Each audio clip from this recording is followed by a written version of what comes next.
everybody. Welcome to the Absolute Football Podcast, Absolutely Lower League, the show dedicated to everything from the EFL Championship, League One, League Two, and of course, the EFL Cup. Before we introduce our amazing team tonight, I just wanted to come on and address the incredibly sad news that has happened today. Chester City and their player, Billy Vigar, has unfortunately passed away. Truly devastating for football, and just devastating situation in how it happened. And our thoughts on the podcast go out to everybody associated with the football club, his family, his friends, and his teammates, and just everybody in football, really, because it is truly an awful tragedy. Really awful tragedy. But Sam, the EFL man, I mean, it's a surprise. I mean, it's a pleasure to have you on tonight, but as always, a last-minute substitution, and thank you so much for coming on. How are you tonight? I've appeared. I'm a substitution, sneaked in through the back door. I haven't got the wrong day. We are talking Premier League, right? No, it's a pleasure. Maybe not. It's a pleasure to be on now. It's great to come on and chat with you guys. So I'm looking forward to it. I'm all good. It's been a long week. Tomorrow's Friday, so I'm feeling good. But I've got a nice coffee to get me through this last little bit. Oh, love it. Any particular flavour? Coffee. Just nothing special. Nothing special in there, I'm afraid. No, nothing special. I need a machine, really. How are you? I'm really good, thank you. I'm intrigued to know, though, is it actually nice coffee, or did you leave it too long in your conservatory? It's turned to a nice coffee. No, it might get that way later on, hence the jumper. But no, I think I went for decaf, actually. I've gone a bit crazy on the coffees today, so it's more just, not even giving me anything. I don't know why I bothered. I'm glad about that. I don't want you getting all hyper on here, but then again, it's a rowdy rabble. Exactly. I'll be more excited than Dreety sat top of League One. Speaking Dreety and the top of League One, and also an incredible game last night as well, which we will get onto a little bit later. I mean, how are you, Dreety? You're always a positive influence on us all anyway, but extra positive today. Yeah, can't complain. I'm good, yeah. Life's good. Can't complain as a Bradford fan right now. Not else. I can't really complain, can I? I love that. Last but not least, Aaron. I mean, Hello. Another person who's very happy today. How are you doing? How's your week been?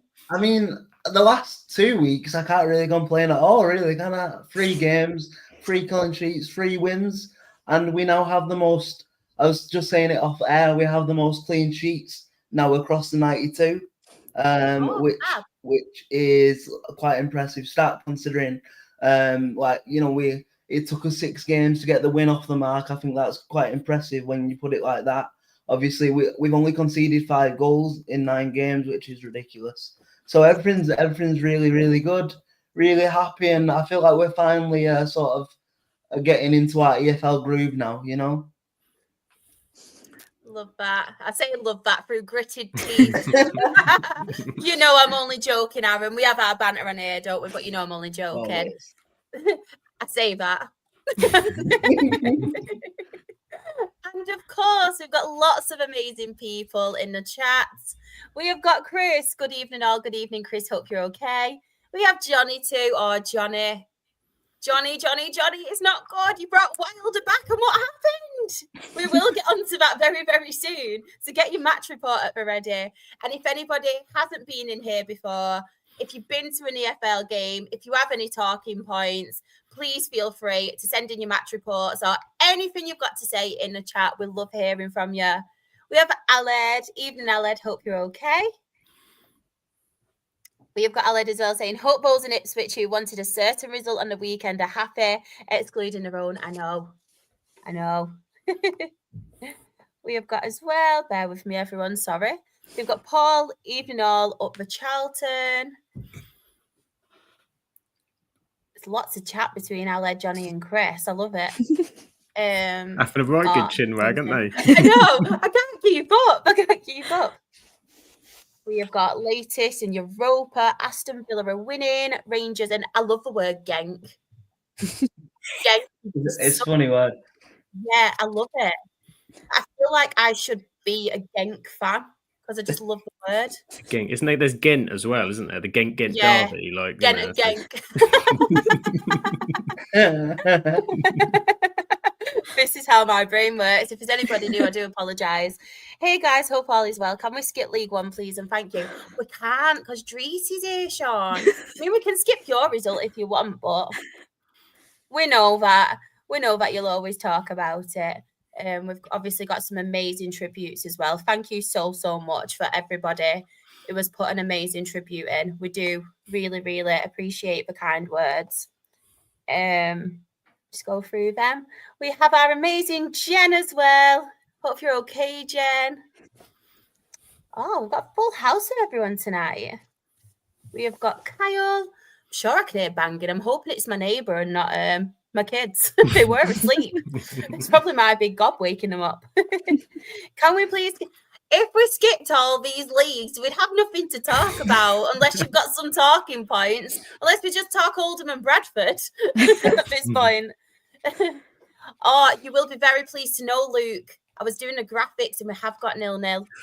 We do have a 0-0. He loves a good 0-0. In other news, has Sam robbed his local IKEA? I've got no time to go on the rob, I tell you. Like, you know, I could find a room for another hobby. It probably wouldn't be that. But no, I did. My emoji poo drinks holder was in fact a stocking present, so I can confirm it was legally paid for. Chris has put as well, ITV Football uploaded a Newcastle versus Bradford EFL Cup game from 2000 where Bradford were 3-0 down at half-time, got back to 3-3, only for Newcastle to win 4-3. Okay. I wasn't even born, so I can't remember that. Do you know what? I might actually do that, Graham. That is quality. Like, Genk. You're such a Genk. You stupid Genk. Oh, you silly Genk. Oh, we should make our own Absolute Football podcast vocabulary. Like, bring out a dictionary and a thesaurus. Oh, Sam, think of what we could make. Oh, could be epic, couldn't it? Think Referee of the just, money. he's genked it. He's absolutely genked it. Can we please skip the National League? Yes, we can until Monday, Luke. We will leave that for Monday. Genk and Gunk, yeah. I honestly think we should start using Genk. Like, what an insult. Next person we see, no matter who it is, mine will probably be my kids. I'm going to go, oh, you're such a Genk. But I'm setting a challenge for everyone now. Even you all in the chat. But if you do end up getting a right hook because of me, I do apologise. Just try not to say it aggressively when you just go to someone random in the street and shouting insult at them. Or your boss at work. What did you get sacked for? I called him a Genk. Everybody wants to skip. Oh my god. Nothing to talk about. Anybody win? Can we come back next week? I know. Should we just go at this point? Should we just call the chat Genks and leave? Just the absolute Genk podcast at this point because you can't talk football. I know. Right. I'm all genked out now. So we are going to talk Championship. We've got Aled. At least someone does. Definitely mention our result. And I think Graham will want to mention his result as well. I'll save your match report, Sean, for when we get to League One. It is a cracking one. Can't wait to read that. But Sam, I'll come to you first. Championship. Any on here that do stand out to you? The one for me, Hull City 3, Southampton 1. Obviously, with my locality, that's been mentioned a few times this week. Hull surprising a few, I think. A couple of recent results have been a bit decent, and that's a good win. But more from the Southampton perspective, that it's not gelling quite yet. It's not quite happening for them. I think they put a decent performance in against Liverpool in the EFL Cup, but it wasn't a full strength Liverpool and completely different competition. But they bought some really good players over the transfer window. Tom Fellows coming in, Finn Azaz as well. You know, it's just taken a while. I was hoping to hold on to my will he still be a manager joke until later on in the season, but there's even questions coming out now. I think it's too early, and he needs some more time to give them a chance. I think they're not. I think Southampton fans are starting to get frustrated, but also the bigger picture that last season they were getting battered week in, week out. They're at least more competitive in here, and they feel like they're watching something. I don't think they're in a desperation to go flying up the table and straight back up. I think if they feel they're not quite ready, they'd prefer to take the time and do it the right way. So a poor result from them. And I think, when we come onto the table, they're in a pretty sloshy position. But that one for me. And the only other one I'll point out as well is Bristol City, Oxford. Yes. I mean, if there's a result that screams championship unpredictability, I think, Bristol City on great form, and then Oxford go and pull that one out, and then they get handing their first loss. It's just the championship all over, isn't it? That anything can kind of happen. So it's a massive win for Oxford, and for Bristol City, probably just an off night, you would imagine, on recent form. But cracking start for the championship in the first 6 games. I like the fact that this season it doesn't seem clear anywhere. Mm-hmm. It doesn't seem clear at all. It really does seem that we're going to have an even more unpredictable championship than before, which is bloody lovely. We do like a very exciting championship. We do indeed. Aaron, anyone here you want to talk about? Hello. I think it's worth just starting with both the Sheffield sides, because obviously they got very opposite results this weekend. I think both are still in them dreaded relegation spots, but for Sheffield Wednesday to get the first win of the season against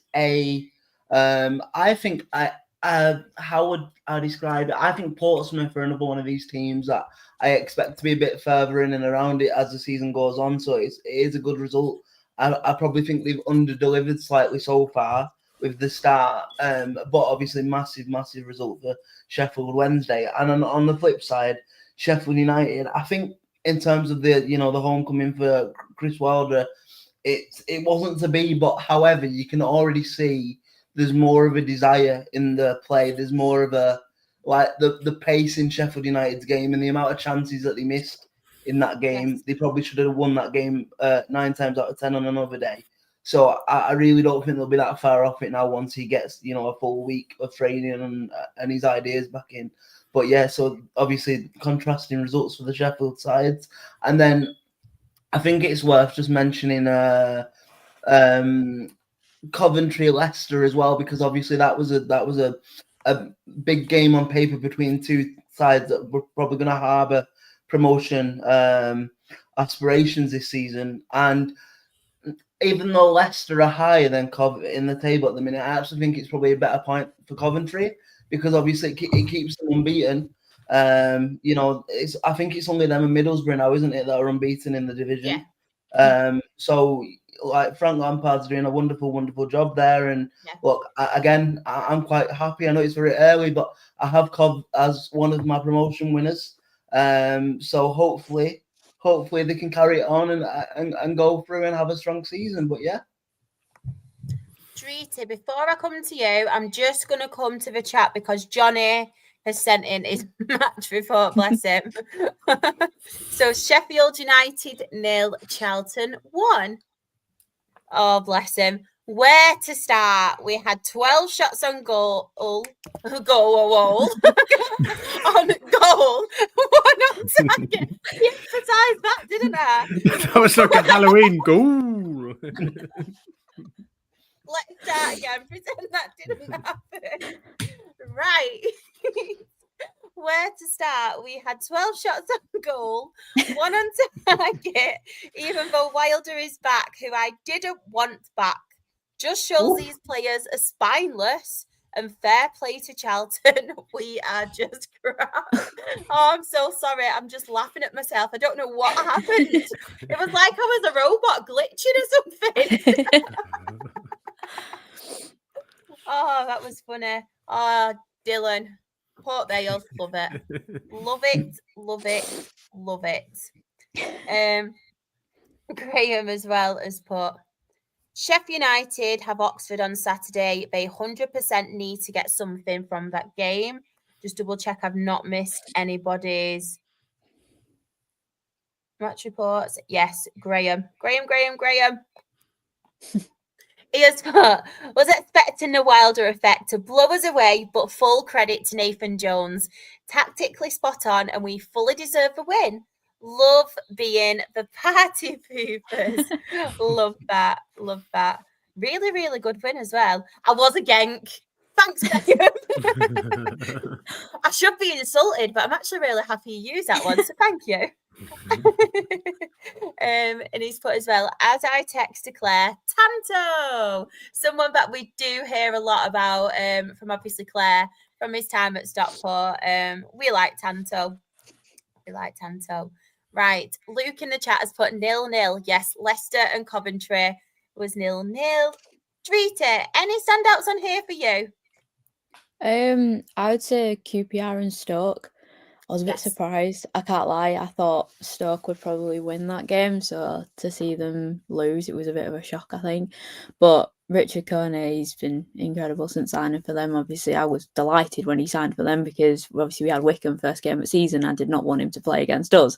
So I was very happy when QPR signed him. But yeah, I think it's a good 3 points for QPR, and then they can build on now and progress. I think this will help them out massively this season. Just really quickly in the chat as well, I am going to address the elephant in the room about the Blackburn Rovers abandonment. But we have got Chris has put Borough winning versus West Brom, excellent stuff. Rob Edwards has got them playing some very good stuff, hasn't he? Very, very good stuff. I'm really happy for Rob Edwards as well. I mentioned it last week, but I feel like a lot of us did get attached to him from his journey with Luton in the Premier League. They were everyone's favourite underdogs, weren't they? And everyone was kind of rooting for Luton. Yeah. And as much as we're not Luton fans, you kind of get that attachment, don't you? Through watching them week in, week out. But yeah, Middlesbrough, obviously great for them. We have got Alex. Go on, sorry, Aaron. I like with Rob Edwards, I don't know if it was this weekend or a couple of weekends ago, he very sort of calmly, I don't know if you've seen the interview, but very sort of calmly kind of asked for his fan base to, so apparently there was some sort of like discontent with a substitution that he made. And he came out publicly and asked them to sort of very calmly like calm it down, and he kind of knows what he's doing. And I just thought there's a way to handle your fan base, and you know, he could have done a classic Ian Holloway and gone for anyone, but he did it in very calm manner. And I just think that kind of tells you the kind of type of manager and man he is, probably. Love that. Just wanted to point out as well, Chris, I thought you was the king of the big ones, as we all laugh about, the big match reports, but we've got a new winner. Khaled is now the new king of the big ones. Good God, look at that. Look at this. So Norwich City 2, Wrexham 3. So Ella just started off by saying, Norwich away, first half we got into dangerous positions, but not clinical enough. Norwich just slightly edged the first half with scoring the only goal of the half. Bear with me.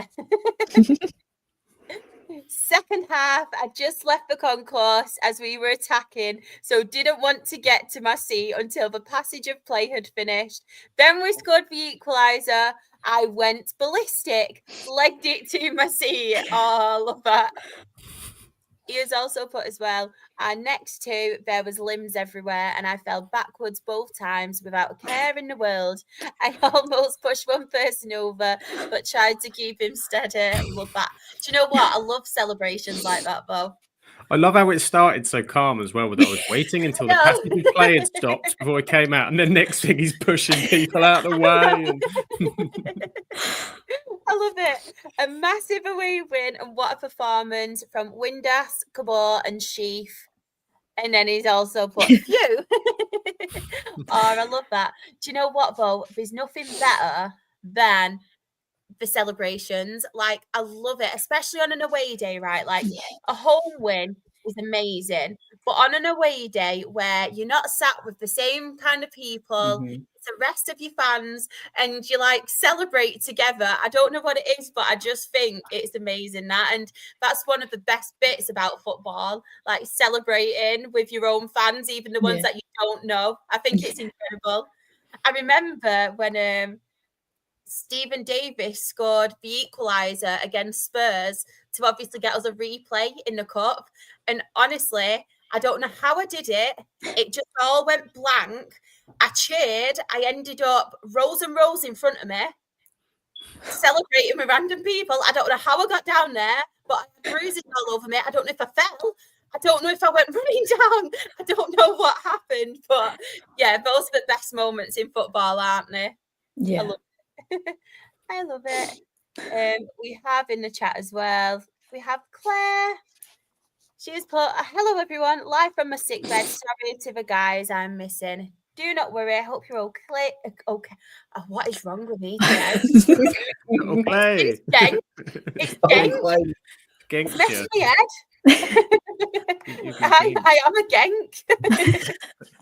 Just on that Wrexham game as well, quickly, Shah, as well. Yeah, of course. Norwich have lost every game at Carrow Road so far this season, including the Cup as well. Considering their hopes and expectations, I think to be a bit higher. But yeah, talking of home fans, probably not so happy. They probably prefer an away game as well, to be honest, at this stage. You know why that is though, Sam? I backed them to do well this season. So I had the jinx. Your kiss of death prediction. We've all done it. You all know what happened to Luton last season. I backed them to win it. I was very wrong. But we will address, obviously, the elephant in the room. Who left the hose tap on at Blackburn? And also, this is what baffles me as well. Fixture news. Blackburn Rovers Championship fixture against Ipswich Town is to be replayed in full following its abandonment on Saturday. So, obviously, Blackburn Rovers were 1-0 up. Ipswich Town were down to 10 men. We've had it the last couple of discussions on the non-league show where there's been abandonments and we've kind of all had our say. But obviously, I've not spoke to you guys about it on the EFL show. What do we all make of that? Sam, I'll come to you first. Do you think it's fair that obviously so late into the game, they're having to replay it fully? Yeah, I mean, there's so many elements to it, isn't there? The first of which is the game and the actual sporting merit of where they're at 1-0 up, 80 minutes against sort of 10 men and the position of the match. The bit that baffled me the most is that they both kind of had to make a case, didn't they, to the EFL before they then why are they making a case? Like, I know. Shouldn't the rules be clear and sort of stating? I mean, I get the case. Blackburn saying we were 1-0 up after 80 minutes. It should be and Ipswich saying, maybe we could play it. I don't know. Maybe Ipswich it can't be asked. But why is it going to make a case? Like, the rules should be black and white with this, because there's, the circumstances should, for me, be that they make it clear after certain minutes something happens, because it just removes all this conjecture. But it's it's just the fans, isn't it? It's like, so you're expecting all the Ipswich fans to go again, are you? Like, and do all of that, and the Blackburn fans, and imagine that atmosphere is going to be awful. If Ipswich go 1-0 up after like 10, 20 minutes, the home fans are going to be absolutely seething. Exactly. The red card still stands. Why does the red card stand, but the goal doesn't stand? Like, exactly. It's just a baffling one where, for me, the rules need to be set. But yeah, for them both to have to make a case before it can come, and then they work out what it is. And I saw Fulham fans getting involved. So, like, it's happened to us in 1982, and we didn't get. Oh my God, really? We're going back that far to deal with it. So, yeah, look, it's not. In the reality, it isn't fair. Who knows what? We'll never know what happened in the last 10, 15 minutes, and lots can happen in the last 10, 15 minutes of games. We all know that. But I get it. I mean, you can't just make them play 10 minutes either. Like, it's the only thing I can compare it to is if I get kicked out at tennis and it's a set all and like whatever, and we agree to come back for a full set rather than a tie break, because it's just pointless to turn up for 5 minutes. But I'm only going down the road. I'm not travelling all the bloody way to Blackburn to go and do it. So, yeah, I don't know. Have a game of FIFA or something. I don't know. Rock, paper, scissors. Yeah. Has there been a lot of change over the years? Because I'm sure I read something like a while ago that it used to be like 77 minutes, didn't it? Yeah, that it did. the result It used did. to stand. So when did that change, and why has that changed? I have no idea. It just doesn't make any sense. And so Jacob Greaves, who got the red card now, so are you saying he can play the games in between the when they reschedule, but then he can't play that? That doesn't make sense either, does it? Yeah, I think he's banned, isn't he, from whenever it kicks in? But that's it. Yeah. I don't know. I don't know if they've announced the date for the game, or presumably not, because they've got to fit I that in think so. schedule. So he'll be back again. He'll score the winner, guaranteed. Guaranteed, he'll score the winner. 100%. Yeah. 100%. What are your thoughts on it, Drita? I think, similar to what Sam said, I think they just need to have everything laid out and clearly. Like, if it's like happened in the first half, fair enough, you can redo it. But like the fact we're 10 minutes to go, it just seems a bit ridiculous. But then you don't want to just play 10 minutes and then all the Ipswich fans travelling up. Like, that's just really pointless anyway. So I think they just need to be a bit clear on what they want for this match. And like, obviously, I think they need to think of the fans first and foremost, because not many of them probably want to do that all over again. And like, obviously we're talking about the red card, that's a whole other conversation in itself. I didn't realise that it stands. So I don't know. I think they need to just be very clear, and it needs to be a rule that happens for every single club, not just like chop and changing depending on the team and depending on the league. I completely agree.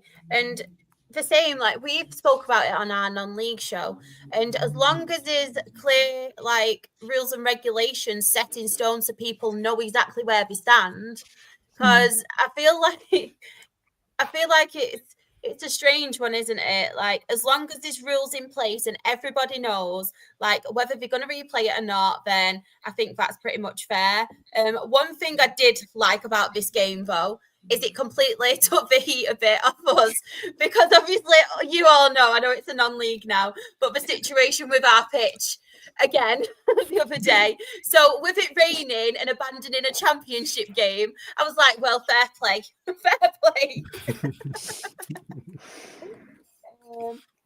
Claire has said, Aaron, I've sent you my match report.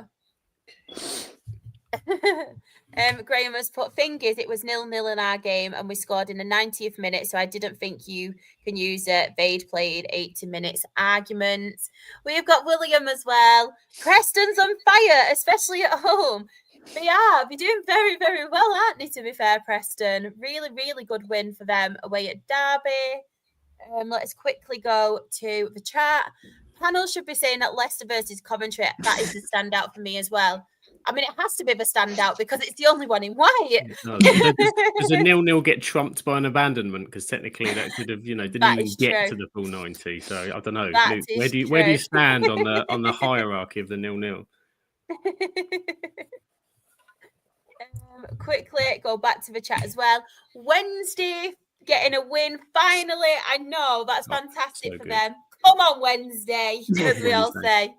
Just on that show, quickly on Wednesday, I was reading something today. Did you see about Barry Bannon? Yeah. And like, absolute massive credit to him, because like with everything that's been going on at Sheffield Wednesday, the easiest thing for him to do was to get out of there. But he's been ridiculously loyal to them. And he was saying, with all the nonsense going on, with all the wage non-payments and all of that, he was acting as like the sporting director for the players, trying to give them information. It was him and the club secretary, because they couldn't get hold of Chansiri. And he was stepping in between. He's come out and spoke about it and said, look, this isn't on. Because they're on the threat of, I think, being like the fifth time of not being paid their wages now. Yeah. And it's just like, I mean, that's incredible. I think like the supporters board like on about putting a statue up of him, because he's literally like standing for the club sort of on his own. Massive respect to Barry Bannon. It's like absolute nonsense. But it just shows the fact that he's even had to come out and talk about it is just insanity. I like Barry Bannon, me. Yeah, I do like Barry Bannon. This made me laugh. Graham said, needs a panel come on Wednesday every time we win. Do you know what? I agree. When you like one of those buttons they get on the Twitch streams, don't they? Oh, imagine. Graham has put, come on Wednesday. And Sean has put, come on Wednesday on a Thursday night. Oh, my buttons. I got too excited. I agree. Come So on, Thursday. Come on, Thursday. Do you know what? We're going to do it. So, Aaron, you go first. Do your best. Come on, Wednesday. Come on, Wednesday. Love it. Love it. Sam. Come on, Wednesday.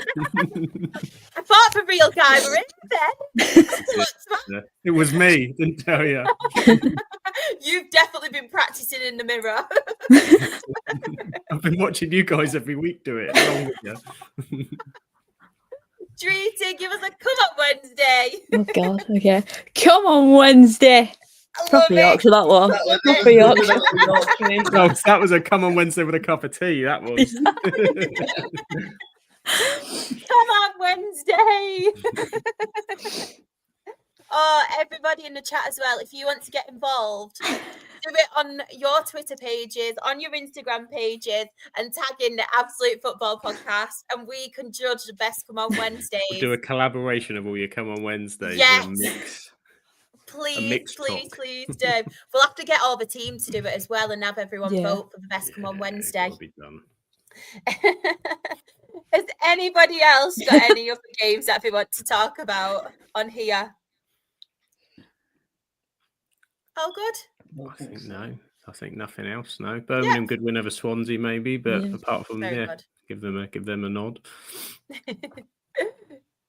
Oh, everyone, come on Wednesday. It's just I love it. I love it. So the championship table. So top of the table we have Middlesbrough on 16 points, Stoke City a second on 12 points, Bristol City a third on 11 points, Leicester City a fourth on 11 points, Preston North End a fifth on 11 points, Coventry City a sixth on 10 points, and in the relegation zone we have Derby County who are 22nd on 5 points, Sheffield Wednesday a 23rd on 4 points. Oh, Johnny boy, Oh, no. I'm sorry, but the bottom of the championship, we have Sheffield United on nil points and a minus 12 goal difference. Just imagine if they had that point deduction this year instead of last year, they'd still be on -2. Or more simply, imagine if they wouldn't have sacked Chris Wilder in the first place. Yeah. I bet he's had a great summer though. He's had a great summer holidays. Pay off, come back. The club secretary's like going, all this paperwork twice. I did this already in May. They must know his bank details off by heart at this point. They don't even put the files into the archive. They just leave it there ready to go back to. Aled just put, never did I think we would be higher than Ipswich, Blackburn and Southampton. Aled, that is because I backed Ipswich and Southampton. I think Rebecca backed Blackburn. We have only scored 1 goal in the league. Oh, Johnny. Sad times. Good. Sad times. But happy times, Dreety. We're going to come to you now. Okay. I mean, Bradford City 3, Cardiff City 1. I mean, we usually have some Cardiff fans in the chat, but where are you all tonight, guys? Come on. I know, none of them in the chat. I'm a bit surprised. A few of them were like, oh, don't go too hard on us on Thursday. I was like, no, I'll be fine. But no, I can go a bit more ruthless now, so that's fine. But yeah, what a win. I actually can't believe it even now after you saying the result again. Genuinely doesn't feel real. Obviously Tommy Lee's goal, my word, if you haven't seen it, please watch it. Strike. What a strike. That's his first goal as well of the season, of his Bradford City time as well, so fair play to him. And he got a lot of stick last season and I felt really bad for him because he just wasn't playing the right position, but this season he's just come alive and buzzing for him, honestly. Anthony Sarcevic scored a penalty. It was actually the player you mentioned last week, Gabriel Osho, is that how you say it? Him? Yeah, Osho. He brought Sarcevic down in the box. Honestly, it was the most stupidest challenge I've ever seen in my entire life. I'm thinking, you're literally one-on-one. Why are you doing that? And that's a Cardiff player I'm talking about. Like, why would you do that? Like, obviously, we got the penalty, but why would you do that there? And I was like, fair enough. So, obviously, Sarcevic scored, and then 49 minutes on, Josh Nerfield, he, like, came across the wing and then cut across and then shot the ball into the bottom corner. Yeah, beautiful. I know. Thank you, Claire. Thank you for him, honestly. I love him. I love him so much. But yeah, and obviously Callum Robinson pulled one back for Cardiff. They weren't a bad team, though. That's the thing. I think it was just like on the day they weren't great. But yeah, it was better for us to get that win because it just shows that we're not a team that's going to get pushed over in this league. And like, to say that it was first versus second before kickoff and then it dropped to second versus third because Lincoln won, I think, that in the morning. To say that, it just shows that, like, yeah, we got promoted, but we're not going to be like one of those teams that are just there to make up numbers. We're going to be there to fight. And obviously this win just shows it. Obviously Cardiff were unbeaten. They didn't concede many goals. I think they only conceded 2 goals that penalties, I want to say. So they conceded 3 in our game. So I think, yeah, I can't complain with the win or anything. It just shows, I think, a lot more people now. I've seen a lot on Twitter and obviously like other podcasters and stuff speaking about like League One. They're saying, yeah, we can't write off Bradford now. I'm thinking, thank God, like, don't write us off because we're not going to be a team to mess around with. Like, we're not there to make numbers. I think people are taking us a lot more seriously now. And I think out of all the teams that have got promoted, we're the ones that are probably making the biggest statements in this league. Like, we're beating like Stockport, Cardiff, Huddersfield, beat Wickham, Luton. Like, they're big clubs and obviously have ambitions to get promoted this season, but so do we. Why do we not have a chance to do that as well just because we got promoted last season? So I'm just happy that people are now taking us a bit more seriously now. I think especially teams getting promoted, a lot of fans don't really take the promoted teams like seriously enough. And I think this win just solidified that, and obviously top at league. Like, I can't really complain, can I? If you told me that, go on then. If you told me this, like, at the start of the season we'd be top at league, I wouldn't believe you, honestly. That doesn't feel real. Like, it feels like I'm dreaming. And it's honestly, I'd say that 9 games in, I just think, wow, like, what an incredible start we've had. I honestly thought we'd be about, I want to say, like 15th at this point. Genuinely, I thought we'd be like mid-table-ish. I never thought we'd be first. So it feels surreal, and long may it continue, honestly. I love it. I'll ask you a question, Odrita. Who is top of League One? The mighty Bantams, up the chickens. There we go. Love it. Do you know what does surprise me, though? I'm really like, don't get me wrong, I didn't think you'd be top, but I don't know why a lot of people underestimated Bradford, because for one, I think a lot of people do underestimate Graham Alexander. I think he's a very, very good manager, a very good manager. But 2, I think you have got a brilliant squad with players in that squad that are more than capable of playing League One football. So it also did surprise me, like seeing some of people's predictions at the start of the season for League One, because I genuinely thought you'd give it a really good go. I didn't expect it to the level you have at the moment. Like, don't get me wrong, but I was a little bit shocked at why people underestimated Bradford. Yeah, I think they don't. So I think it's most people who haven't watched League Two football, so they wouldn't have seen what we were like. And obviously, we had that surge at like January when we went on that incredible run, beating like Walsall. I think that was the start of our like resurgence, shall we say? Just like, I just think that people are now taking, like I said, people are now taking us serious. And yeah, like you said with the prediction chart, I've seen a lot of people say we were going to be relegated. Some people saying 20th, some people are saying mid-table. No one put us playoffs. Even I didn't even put us in playoffs in our predictions. I just kind of wanted to be mid-table and then build on there and develop. And like you say, we have got a good team, and I think together, collectively, they're good. Like, you can't just pick players out and be like, oh my God, he's a fantastic player, because I think they just work well together. That's why it's working. And I think especially the signings we brought in, obviously on Saturday as well, we did lose Aidan Baldwin to injury, because I think he injured his shin or calf or something. He was like heavily strapped up though.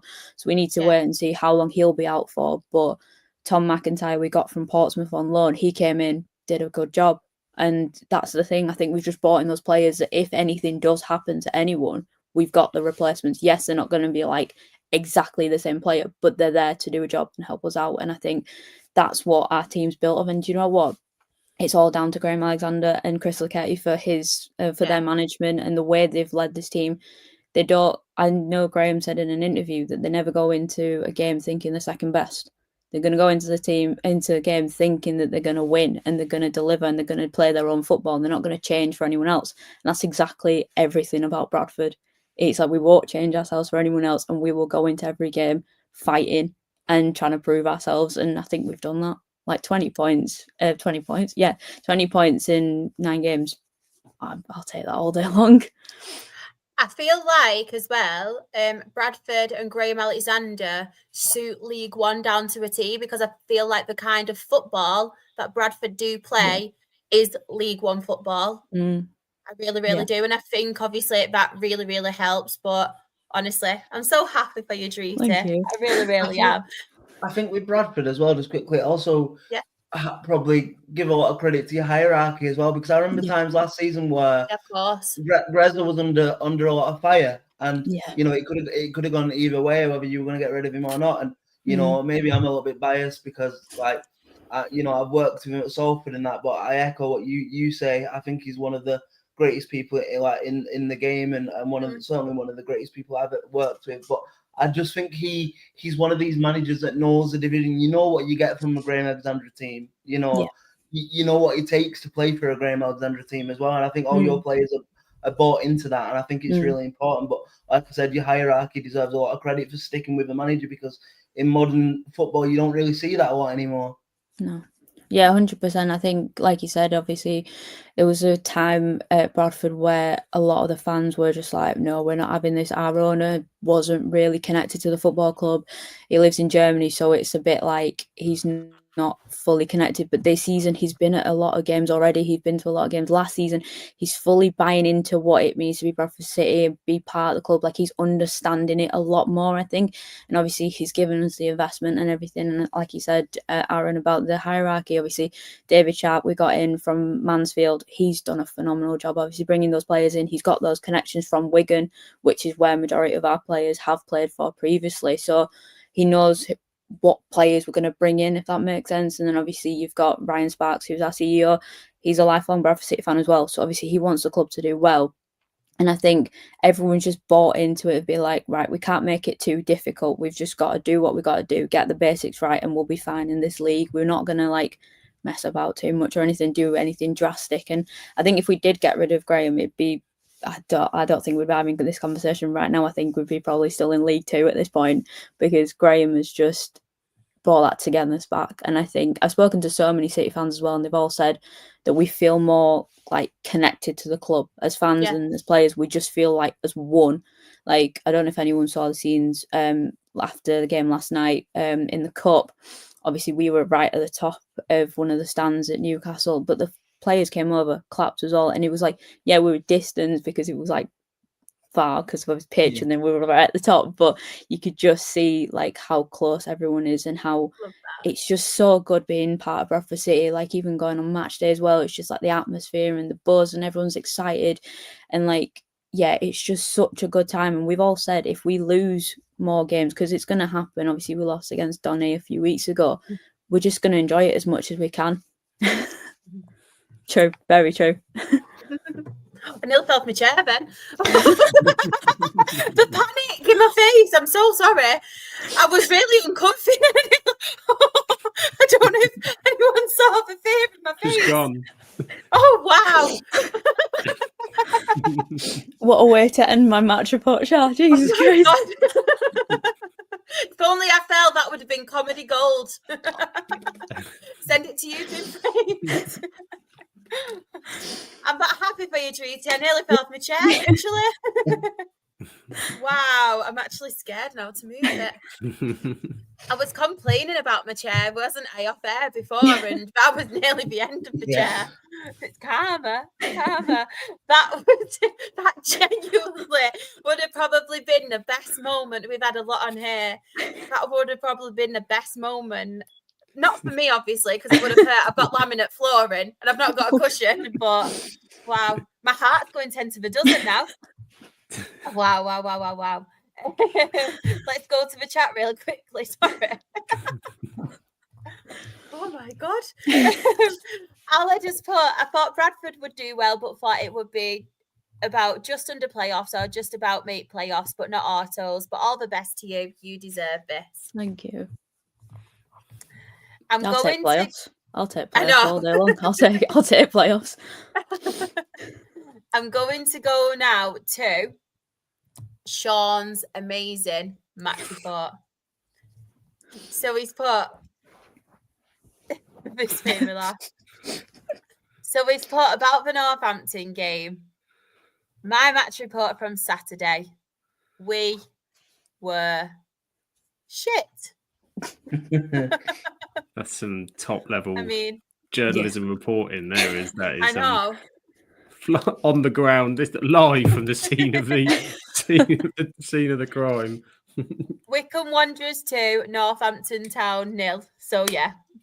He also put as well, we've got Bolton Saturday, tough fixture to be honest. Yeah, they're doing pretty well, aren't they, at the moment? Bolton. And he has also put as well I feel like I need to read it out for him. He's put Tuesday night against Chelsea under-21s in the Pizza Cup was a different story. 3-0 up inside half an hour through Loney, I'll just call him Swire, Elliot List, and a cream cracker from Michael Jacobs. I love what you've done there. 3-0 full-time, job done. I feel like I had to read that out for that little bit of positivity. Oh, yeah. Shall I read Claire's match report while we're here as well? Yeah, go on. So she has said, obviously, watching and listening from her bed, she has said, we played really well. We should have scored more than we did. Worried about this given we had £1 million man on the bench getting no minutes. But good to see us starting to play better. Can see us kicking back into life soon. And then just for quotation purposes, this isn't my words, this is Claire's. She's put underneath, P.S., fuck XG. Now, I can only laugh at that because for weeks and weeks I was banging on about how Oldham was so good on the XG table, and she was like, it doesn't matter. So karma is a fine thing, Claire, but I hope you feel better soon, and I hope I did you justice. But yeah, big win for Stockport after a couple of probably underwhelming performances. I think Claire would probably agree to say in previous weeks. And yeah, I think they'll start ticking along again soon rather than later. Sam, are you okay just taking hosting duties just for 2 seconds? Yeah, I thought I was going to a minute ago and you're going to fall off your chair. I know. I'll be 2 seconds. I don't know if I can hear footsteps, so I don't know if it's one of the boys, but I'll be 2 seconds. Yeah, we'll take over. Claire's back in the chat, giving it the all. I only said that for your benefit, not about us. All right, that makes more sense. This is it. So, what other results, people, do we like the look of here? AFC Wimbledon at Doncaster. Good result for you guys. Yeah, I think that is a very impressive result, isn't it? Yes, indeed. Both teams. Yeah. All the promoted sides have done well so far, coming up pretty much. I mean, Dreety's obviously taken the biscuit up there, but it's not bad at all. Also, we probably should touch up on the Bolton Wigan game because, I mean, what a statement win for Bolton in sense of two teams that were very, very close and still very close together in the league table at the minute. And I don't think I saw this result coming. I think I probably had it down as a draw in my own head. But just absolutely just like free-flowing, unrelenting football from the Wanderers. And you wonder whether this can them type of results can often be a catalyst into good form. So you wonder now whether they can take the momentum from that, because if they don't, then that is a worry for me, because you don't often get them results come along that often in football, especially in Lancaster in derbies, if that's what we can call this game. That's what I'm going for anyway. So yeah, that one stands out to me. And they needed it, as you said, Aaron, because they were on a bit of a draw fest with 5 draws so far. They've only lost once so far this season, but dropping out of contention a little bit. So a pretty big win for Bolton. What else have we got in the chat? We got Graham up the Johnny Jackson Dons. Claire says it's a grey win, not a great win, a greyer win for Port Vale, and good win for Blackpool too. The inconsistent plums. Sorry about that. We've done it all, Shah. We've sorted it. Honestly, I could hear footsteps, but it was just one of them going to the toilet. I was like, is everything okay? But do you know when you can hear them like above, because the room's like above me, I'm like, I'm sure they're messing around, but I'll hold my hands up. It was just one of them going to the toilet. I had to be honest, one that scared the life out of me 5 minutes ago because just appeared. I've got like a see-through door to the conservatory, just suddenly looked and just stood there sort of. I was like, okay, like the Exorcist or something. Was like, off you go. Did you nearly fall off your chair, Sam? I was pretty close. Right, which games have we mentioned, by the way? I feel like I'm completely behind now. So we've done Doncaster, FC Wimbledon and Bolton Wigan so far. Yes. One I did want to give a shout out to is obviously the Peterborough game. Plymouth Argyle 0, Peterborough 1. Obviously, I'm gutted for Tom Cleverley because I really want Tom Cleverley to do well at Plymouth. But it's really, really good for Peterborough at the moment. I feel like they are picking up some form, aren't they, in recent weeks, which is really, really good. All I've got to say to that is the unlikely playoff charge for Peterborough starts now. Come on, the posh. Harry Leonard did miss a penalty for Peterborough, but then they did score when Jimmy J. Morgan, what a name, by the way, Jimmy J. What a name. He did score for Peterborough. But I just feel like they are picking up a little bit of form, haven't they, in recent weeks, which is obviously good to see because they're still in a relegation zone, but promising for them. Anybody else got any other standouts? I mean, Stevenage, another team doing very, very well at the top, aren't they? Yeah, had a good run, and I'm loving that top of the table. It's just something about Bradford, Stevenage, Lincoln. It's just nice to see at the top of the table. But yeah, they've had a really incredible run, haven't they? Like they've only won 6 out of 8 so far, game in hand. Really strong run from them. I love that everyone's talking Christmas as well in the chat. Got some mince pies. Let's get Halloween out the way first, please. Yeah. I'm not keen on Halloween, mate. It's too scary. I don't do scary things. Honestly, I'm such a little honestly, I don't like it. I don't watch scary films or anything. Even when there's like people dressing up and trick-or-treaters, they scare me. I don't do that. I'm all about rainbows, unicorns, and Disney princesses. You board up your door and put a sign for the kids. Not this house, please. Put some sweets outside and like, take what you want, but I'm not answering. I'm scared. No, I'm not a fan of answering. I'll happily like get the kids to go out for like 10 hours to get the entire year's worth of chocolate in. But I'm like, look, we're on a shift here. Minute you get home from school, get those outfits on and get out there. We're doing the whole of Southampton. Let's go. Another team, obviously, that have been struggling, but did get a really, really big win. Obviously, Blackpool 1, Barnsley 0. I'm a bit shocked at Blackpool. I know we've said it the last few weeks, but I thought Steve Bruce could really do a job there. And I know it's still early days, but time is ticking now, isn't it? They've got some really good players, so I just don't know what's not clicking at the moment at Blackpool, but very, very good win for them. I just had to say Barnsley as well, so everyone can laugh at me in the chat at this point. Villa have missed a penalty. He did need that, didn't he, Bruce? Because I mean, I saw last week that they gave him the dreaded backing, which is always the sort of precursor in it to disaster. It's good for him to. I can't ever think of Bruce without the screaming of Bruce for the first version. Bruce.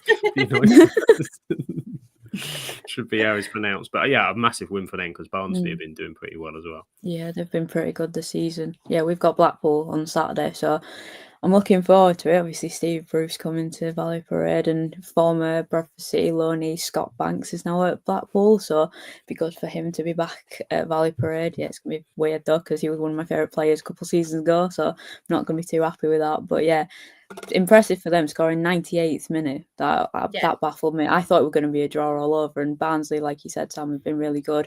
They've got another former Bradford City loanee, Jack Shepherd, who was there last season, so yeah, I was keeping a close eye on that game because two of my favourite players were in both teams. But yeah, huge win for Blackpool, and let's see how they do against us. Fingers crossed we get a win. Oh, exciting.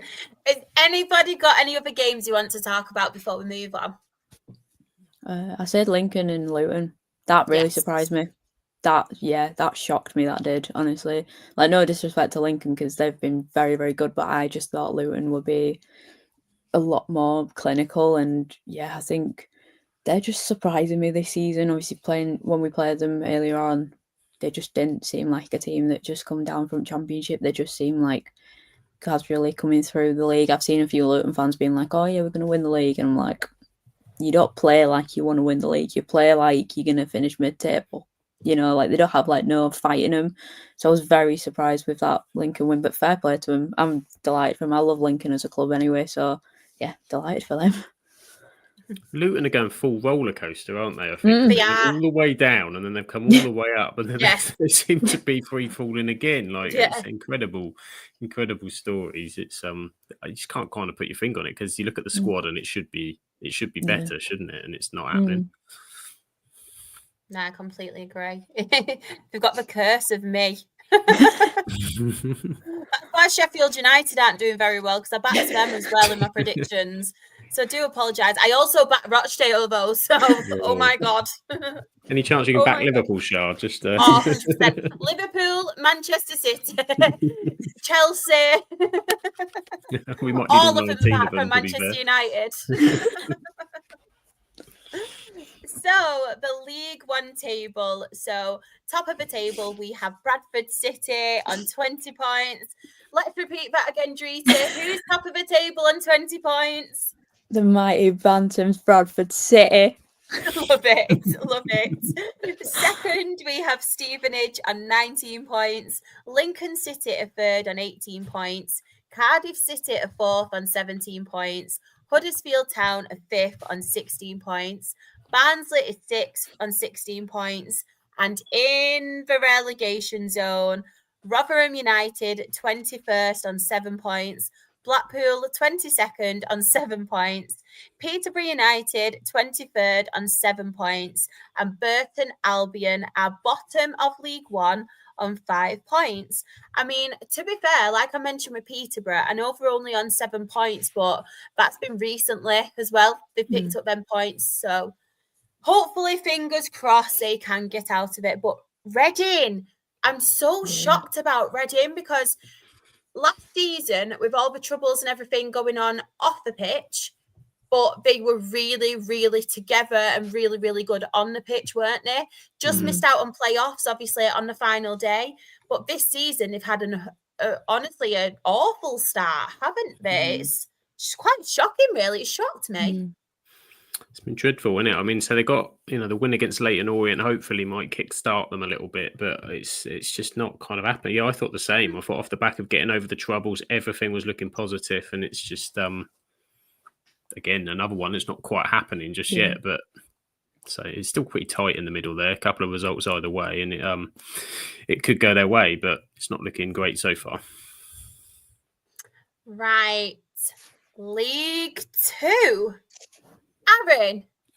Aaron, we will give you the floor now. So we have got Cheltenham Town 0, Oldham Athletic 3. Talk to us. Another win. I think it'd be fair, actually, to start with Cheltenham. I'll do it in the opposite order because obviously this result ultimately led to Michael Flynn losing his job. However, I think I can confidently say that I think this Cheltenham side would struggle in the National League. That's how poor I've never seen a team that just looks so devoid of confidence, so devoid of passion. They're just not in it, or they just stopped playing for. I don't know what it was, but look, we capitalized, and yeah, 3 goals. It was a bit tense up until probably about I reckon. Obviously, we had a Premier League ref as well, which really helped. It was Paul Tierney, the Premier League ref. I don't know what he was doing in League Two, because normally when you get a Premier League ref drop down, they've done something to get in trouble to get them down to the levels. But I don't know what happened there. But I thought he had a fantastic game. But up until we got the second, it could have gone on a knife head. But then we obviously got the second for a penalty for Luke Cannon, who, by the way, what a pickup he's been from Gateshead. Obviously, a wonderful player. I'm sure Luke knows a lot about him from his time at Gateshead, and obviously known very highly, regarded very highly there. And he's just come in and give us a completely different dimension to our attack. But yeah, I mean, like I said, these last 3 weeks have just been really good to see, because we're seeing an Oldham side that might not have, the most firepower in the division, but one thing we have, a bit like Dreety said before with Bradford, is we're here to stay now. Do you know what I mean? Like, if you're gonna beat us, you're gonna have to work really hard for that 3 points, and I think that's shown with the 5 goals conceded in 9 games. I mean that's ridiculous, really. And we've only lost 2 out of 9 as well. I know we've had 3 or 4 draws on top of that, but really solid start to the season. And I couldn't really complain. I think Saturday will be a really interesting challenge, though, because we're on the Sky cameras. We've got the 12:30 kickoff against Barnet at home. Obviously, Barnet are flying as well and in really good form, so it should be a good test and a good game. Hopefully, in front of maybe an 8,500 boundary park. So yeah, it should be a good game. But I'm just enjoying being back in the league, and it's so early to say. But obviously, we're only 1 point off the playoffs at the minute as well. So you never know, do you? I mean, I was coming into this season, I didn't think we'd be in any form of trouble going down, which is nice to see us already 8 points clear of them 2, dreaded Lions. However, I just didn't know whether we'd have enough for a playoff push. But at the minute, I think we've certainly lost the fear, as in we don't fear anyone in this division. Even on opening day, we went to MK Dons, who I think we'll touch upon in a second, because it's not quite going for them at the minute, but they've got the super riches of a team and finances, and they didn't do anything to us on opening day, so that gave us confidence, and then from there it's just built. But yeah, really happy, and yeah, long may it continue. Paula's put in the chat, living the dream, Aaron. Yes. Right. I can't even turn this comment off. Me buttons are froze. But yeah, I'll just leave it off a little bit longer, rub it in. But we will talk the rest of League Two. So, Dreety, I'm going to come to you first. Standouts on here for you? I would say Notts County and Crawley. Yeah, I think that's a huge win for them. I think I was a bit worried about them coming into the season. Obviously, what happened the season with the playoffs, and I just thought, well, they come back and be stronger. But yeah, that's a huge win and like a statement win to be like they're going to be up there come the end of the season. I'd say as well the Newport Gillingham one. Gillingham, my word, they're on fire, aren't they? Like every week, I just look out for them and they're just smashing it. Honestly, that's a huge win away from home. Yeah, I think Gareth Ainsworth is just an incredible manager. We've said it before on the pod as well. Like he is a phenomenal manager, and what he's doing with that Gillingham side is incredible. And like long may it continue. I know Bradley Dack scored for them, so yeah, good to see him getting back on the score sheet again. Sam, any on here you want to mention? Yes, I'll just mention. So I will give some credit to Notts County, because we play in our at work. We have a little competition. We have to pick a team from each division who scores the most goals that weekend. And Notts County did me proud this weekend. Got me out of trouble in the other divisions they did. So fair play to them. But Salford 3, Swindon 2. So big clash. Both have been going really well. Both have been scoring lots of goals. And obviously Salford came out the best with a late winner in the end. I think this seems like this Salford are getting their act together sort of finally, and have a decent squad that are going to trouble. But again, not a bad result either for Swindon, who have been going good. So it was quite nice, I think, to see a game towards the top of the division that wasn't like 0-0 or nonsense. I'm looking at you, Arsenal, to actually excite us with proper football when they're both teams going for it. So yeah, fair play. But outside of that, as just touching on what Drew said there about, I think 21 games unbeaten or something. It's an incredible run. So, and it's probably about time. They've kind of underwhelmed for a few years, haven't they? I think it's fair to be said for Gillingham. So, yeah, on an absolute tear, that's for sure. We do have somebody who's just come and joined us. She swum to shore. Rebecca, I mean, talk to us. First and foremost, how are you and how's the holiday going? I'm very good, thank you. I hope you can hear me okay. Yeah, we can. We're in the middle of the sea. We're on our way home. So we've got today and tomorrow sea days, and then we're back home on Saturday. So yeah, it's been really good, very hot. But yeah, ready to get home now because the boat's a bit rocky today, so we're a bit swaying all over the place. We look drunk even though I do not drink. Oh, bless you. But one thing, and I mean, I think everybody in the chat will be very, very happy as well. MK Dons won at Brinton Stanley too. Talk to us. Yeah, it was quite a hectic day that Saturday, I'll be honest. We were in Mallorca, so I went for a little walk, got back on the boat, watched the Merseyside derby, which I don't want to talk about. And then I paid I think it was like £12 on iFollow.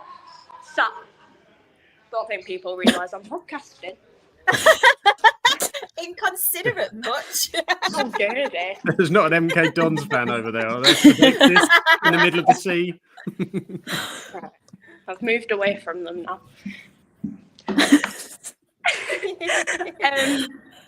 But yeah, paid the money and sat there, and I think I scared the majority of the boat when we scored.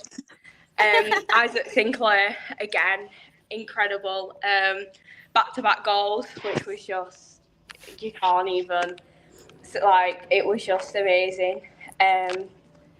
The fact that we've won back-to-back, I had my little rant before I came away of being proper down. It's just feels like we've got the positivity back. It's just been really good performances. I will argue MK Dons' goal should have been ruled out. It was a foul on the keeper. There was a push, but it is what it is. So, bit gutting with that. You're thinking, right, 1-1.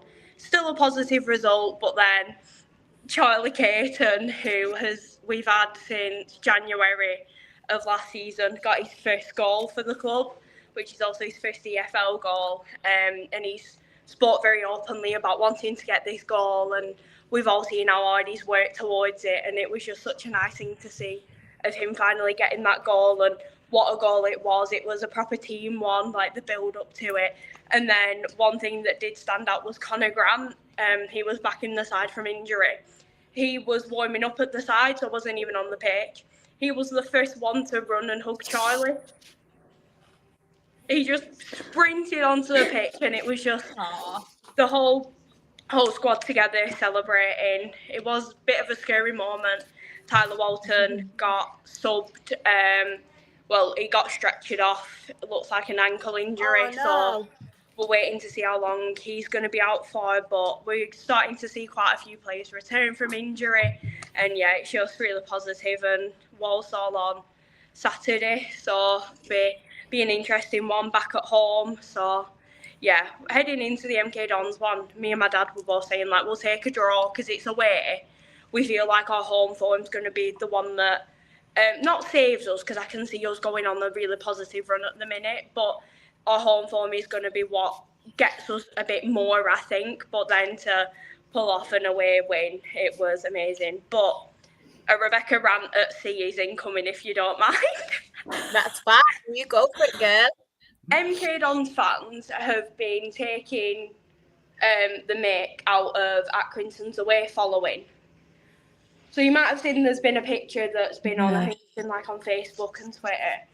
And my thing is, yes, like we don't take as many as other teams do on away matches, but we still turn up. We're still there in voice. We are still supporting the lads no matter what. We went to Cheltenham. We've been like, we went through hell at Cheltenham with the way the match was, and it was like last season, Bromley. You're getting beat 4-0 with units of a centre back coming at your team. It's one of them where we're still travelling, we still go and support. And for MK Dons fans to start taking the mick out of our numbers when, like, no offence, look at their ground on a weekly Go on, you can say it. Nobody likes MK Dons. Say what you want to say. But it's like, you look at their ground every match, it's like, you don't really have a leg to stand on in this situation. It's one of them where what we've been through over summer with losing the academy and everything, but we still have a team. We've still got fans that are backing the team, even though it's taken us this long to even get our first 2 wins. It's one of them, like, just put a bit more respect on us, because we are a bit of a smaller team, but it's one of them. We're still there and we're still making the noise, and I cannot wait to be back now. Oh, I love that. Just before you go as well, Rebecca, is there any other standout fixtures to you on here that you do want to give a shout out to? I mean, Gillingham, their unbeaten run's been incredible. Yes. This made me laugh from Graham as well.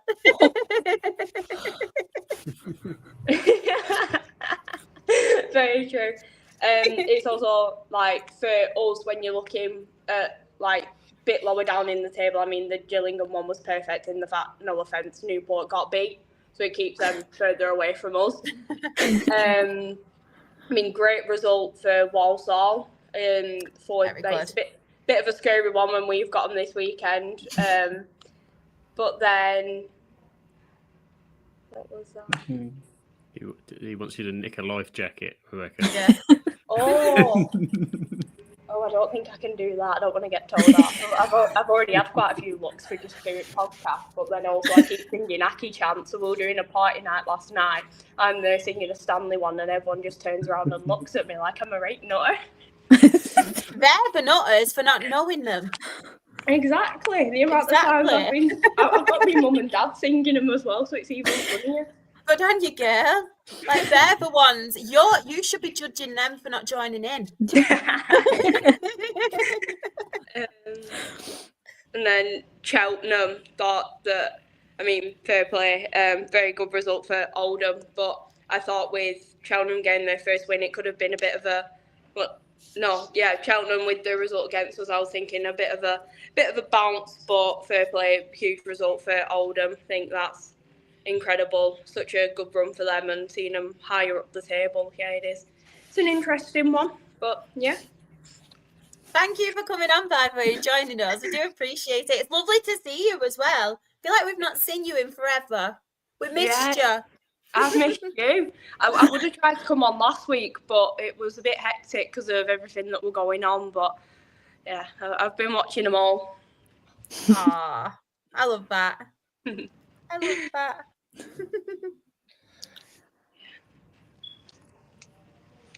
Can go back downstairs now. Although I could end up getting lost. I don't actually know where I've gone to. You've got us. You've got us. Don't worry. I feel like this is like an episode of How Big Is Your House? I know. Should we do an episode of Cribs? I mean, wait. What? I was on. Oh no! Oh god! I'm on 16, and there's 18, I think. Oh wow! It's massive. This, but there's like an F1 simulator and everything. It's great. Just gonna really quickly go to the chat, and then I will have a chat about the other games. So the Michael Flynn radio interview was mad. If you haven't heard it, give it a listen. What was said, Aaron? Unbelievable. So I reckon it was one of them. So obviously he got sacked, didn't he, half an hour after the final whistle. So I have a feeling he'd already been sacked before he'd gone and done media, because that's the only explanation for it. Basically, he come out and these were his words. and I've got his words quoted in front of me, so I can't get into trouble. He said, "This group of players is the worst group of players I've ever managed. Wow. They've got no desire, they're all lazy, and they don't have any footballing ability." So as soon as you say that, you know you've burnt your bridges. So yeah, like I mean, I think there's a lot more going on at Cheltenham than we probably realise. 100%. I think it's bigger than football because you look, Gary Johnson leaves director of football a week before Michael Flynn gets sacked. Like, who's making the decisions board level? That you don't want. I know it's early to say, but you don't want another club going through turmoil and then it'd be too late before we actually know about what's going on. You know, so yeah, just maybe worth keeping an eye out. Just going back to MK Dons just ever so slightly because I was holding it in before. And it is only 9 games in, but I'm gonna say it. At what point do we load the gun and start asking questions of MK Dons? Because they're 10 points off the top already, and 8 points off the top 3. And with their squad and their finances, I'm not saying they should be walking it. Maybe it was dramatic for us all to say that they want to walk it because you don't really walk any division in England, but they should be a lot closer to them automatic promotion places than they are. So at what point does maybe Paul Warren come under a bit of pressure? I'm just interested to see what you guys kind of think. No, I completely agree because they've spent a hell of a lot of money, haven't they? A hell of a lot of money, but they've also bought like very, very good players. It's like Aaron Collins. Like he was at Bolton last season. They've spent a hell of a lot of money on him, and everybody backed them to win it, didn't they? I know it's only early days, but they should be, with the money they've spent and the players they've got, they should be running away with it. I'm sorry, but they should be. Yeah, 100%. I don't understand what's going on there, to be honest. But we've seen it before with teams, haven't we, where they spent a lot of money, brought in a lot of top quality players, but they just don't seem to gel together. I think that's a lot of it, isn't it? When you have such a high turnover of players, you need a cut like 3-4 weeks maybe for them all to gel together. And the way the seasons fell, and you know, with like the late playoffs and stuff last year, they probably not had that time. And look, there's massive for a club that doesn't have a lot of fan base. There is massive expectation within the fan base, and that is a dangerous kind of loaded gun for Paul Warren. Obviously, I wouldn't like to see him get the sack because he is an Oldham Athletic legend. However, I think it's a really interesting couple of weeks because I think if they're not a lot closer by Christmas, I think there could be some serious discussions going on there. 100%. 100%. Just quickly going to the chat as well. I will read out a lot of the chat. Oh, Treaty, you won't be happy with this one. Jamie Ward was awful on Saturday, too scared to head the ball on the back post.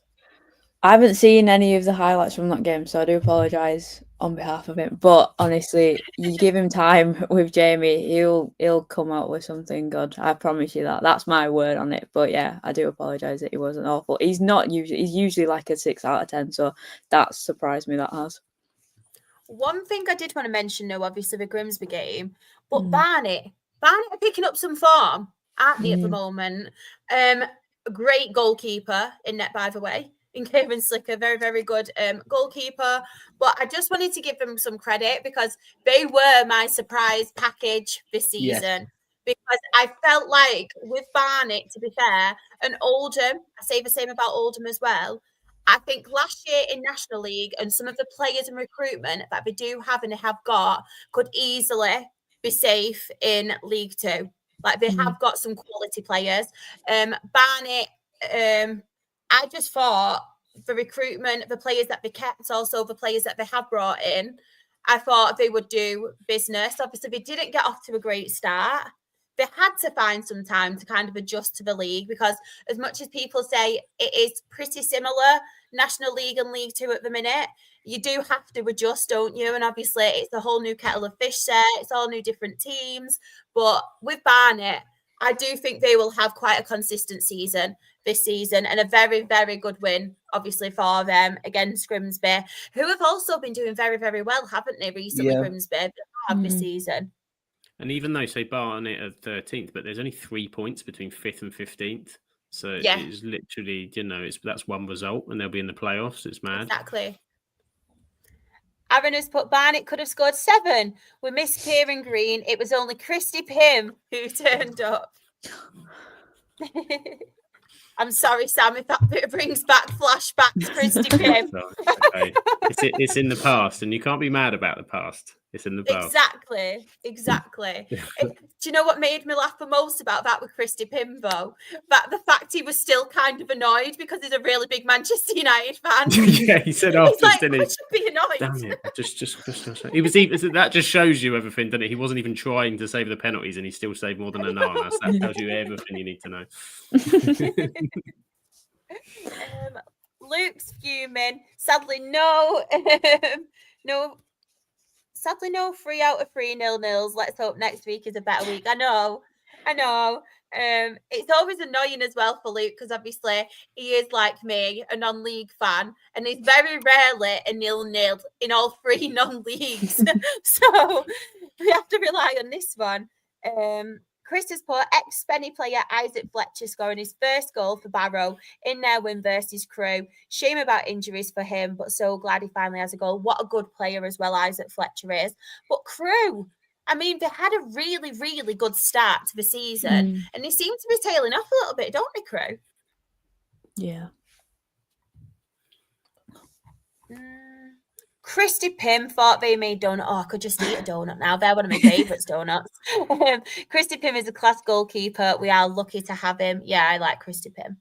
Pretty sure it was Christy Pym at Mansfield not that long ago. I've got that in my head. He's been up the leagues as well, isn't he? Yeah, he has, hasn't he? Yeah.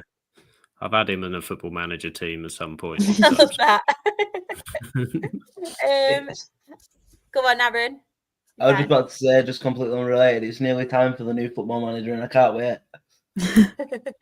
Good. It's been 2.5 years. I know it has, hasn't it? That's one thing I could never really get into because I'm not very good at it.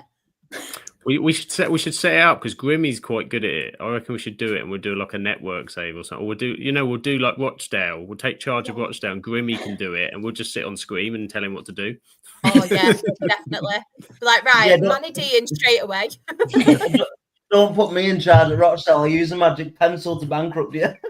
Oh, that's not very nice. I can kick you off stream, Aaron. That's it. I can buy you. If we get abusive messages, just if Rochdale beat Oldham on Football Manager, I'll be like, look at this. Have some of this. Exactly. Manny D. Hattie coming up. Have to mention a Desmond at Bromley. I mean, Sam, you love a Desmond. You love a double Desmond more, but you do love a good Desmond, don't you? Double Desi. Do you know we had on the Premier League pod the other week, we had a double Desi in the dying seconds in the Champions League, Juventus, Borussia Dortmund, and it was like the greatest exit to the podcast ever. Oh, just as we were going off air, I was like, I'm pressing the end button. Life can't get better. Life can't get better. Oh, love it. Love it. Kyle's happy, nice one, Colchester. I'm guessing he beat Bristol. Drew against Bristol Rovers.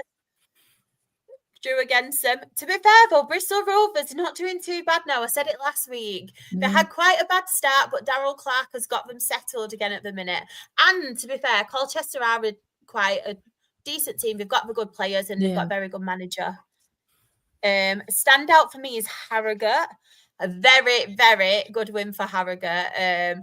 Shrewsbury, I know obviously Aled will be very happy because it is against Shrewsbury. But Shrewsbury are really struggling as well, aren't they? It's been a mess, isn't it? I've just seen here, was it Appleton said there's no point being angry. Well, you need to start being something because it's literally it's not great. It's ever since Ant tipped them to get promoted from League One, they've just absolutely descended into a disaster. Yeah. Another prediction gone wrong. Graham has put Harrogate. Yeah, Harrogate. That's what they're called. I don't pronounce my H's. I've been getting really good though on a non-league one for Hemel Hempstead. Turn posh now. Wow. Exactly. I've been practicing. I've just not got arrogant. If I think slowly, I'm okay. But when I'm talking like fast, I can never pronounce my H's. Let me have a quick look again. Walsall, obviously, against Tranmere. I'm trying to think what other ones. I think we've covered pretty much all of them, haven't we? Oh, Cambridge beating Fleetwood Town as well, 2-1. Michael Appleton is a very bad manager. I have my first-hand experience in this. Thing is, what's quite sad, though, you look at it now, and Cheltenham and Shrewsbury both came down, didn't they, last season? Yeah. And at the moment, I know there's a long season ahead, but it's looking very likely that if, obviously, form does carry on, they could be doing a double. Yeah. Not good times at all, is it? Not good. I just wanted to point this one out, right? Because in the stream on Monday, we had a lot of negativity, bless him, saying about how much he's struggling, how he thinks he finished. But what a win. We will talk about it on Monday, but what a fantastic win. 4-1. I don't think Rob will be very happy on Monday, though. But please feel free to come in and give him some stick about it. So League 2 table, we have Gillingham at the top with 21 points, Salford City a second on 19 points, Walsall a third on 19 points, Swindon Town a fourth on 18 points, Chesterfield a fifth on 15 points, Grimsby Town a sixth on 15 points, Notts County a seventh on 14 points, and at the bottom, as we mentioned, in the relegation zone, we have Shrewsbury Town, who are 23rd on 5 points, and Cheltenham Town, bottom of the league on 4 points. I mean, the goal difference as well, we pointed it out last week. Shocking goal difference. But to be honest, Newport, sorry, there's like some fly. Again, all like, I know, it's like dancing, Newport. I mean, we're right in Shrewsbury and Cheltenham off, but they're not too far behind. I mean, Cheltenham are only a point behind Newport and Shrewsbury are only below 1 goal difference. So they're really, really struggling. But to be honest, I don't want to sound really, really negative, but when they did appoint the manager, Newport, it wasn't something that really stood out to me because I thought, obviously, he's not got the experience, has he? I know he's been part of, was it Manchester United? Was it the academy or something he's been part of? Something anyway. And I feel like Newport needed, after last season, and obviously the struggles last season, they needed that little bit of consistency and someone who's got the experience, a bit more reliable. But I feel like they're going for these names and they could be a good coach like at an academy side or like the lower side, but they're not proven in the Football League. And sometimes it does work, but when you've struggled last season, you don't need that, do you? No. And again, I think it's the tale of too much of turnover of players because Newport brought in a lot of players in the summer. A lot of players. And tried to completely redo the tactical style as well, really, in how they want to play. And obviously that was always going to take time. But to do that on a novice manager, you're taking a massive risk doing that. You know, so it's I mean, look, I think with Newport, we're just so used to seeing them in the relegation battle season upon season that it's just kind of routine to see them just about survive. But you know, eventually the luck and the run is going to run out, isn't it? Was it David Hughes, isn't it? Newport's. Yes, that's him. I could not think of his name. He's got like the easiest name in football. It sounds like that's what it is. It's like you expect it to be something, but no, he came. I'm sure he came in when Ten Hag came in, but it was like a youth development coach. It wasn't as if it was this sort of very different role. So, I mean, say first managerial appointment and not going too well. Thank you. I mean, I always knew we were friends.